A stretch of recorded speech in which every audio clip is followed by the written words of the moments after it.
Ziggy the zebra loved colors. He adored the vibrant greens of the leaves, the fiery oranges of the setting sun, and the deep blues of the twilight sky. The problem was, Ziggy was black and white. Every other zebra in the herd was black and white, and everyone seemed to think that was just fine. Ziggy, however, dreamt of being a painter. He longed to capture the explosion of color he saw around him on canvas. He collected discarded scraps of cloth, bits of brightly colored fabric left behind by the traveling merchants, and used charcoal from the embers of the campfire to sketch. He practiced tirelessly, his small hooves carefully mixing the charcoal with crushed berries and flower petals to create makeshift paints. The other animals weren't very encouraging.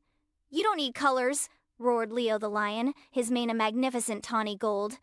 "Zebras are black and white. That's what makes them zebras," trumpeted Eleanor the elephant, her massive gray form swaying gently. Even his own mother sighed.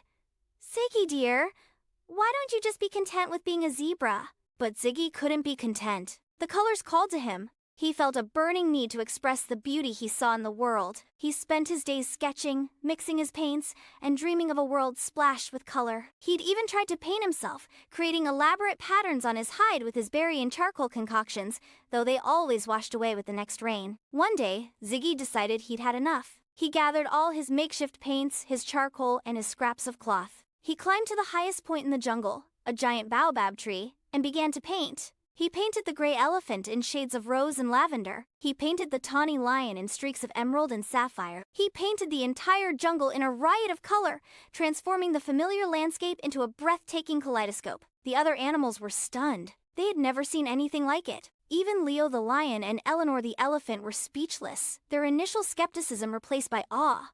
The jungle, once familiar, now pulsed with life and vibrancy. Ziggy, the black and white zebra, had shown them a world they'd never imagined. And he had done it with his own unique creativity. From that day on, Ziggy was known not just as Ziggy the zebra, but as Ziggy the painter. He continued to paint, his work celebrated by the entire jungle, a testament to the power of embracing one's unique talents and celebrating creativity in all its forms. He learned that his black and white stripes were part of what made him special, just as his love of color made his art unique.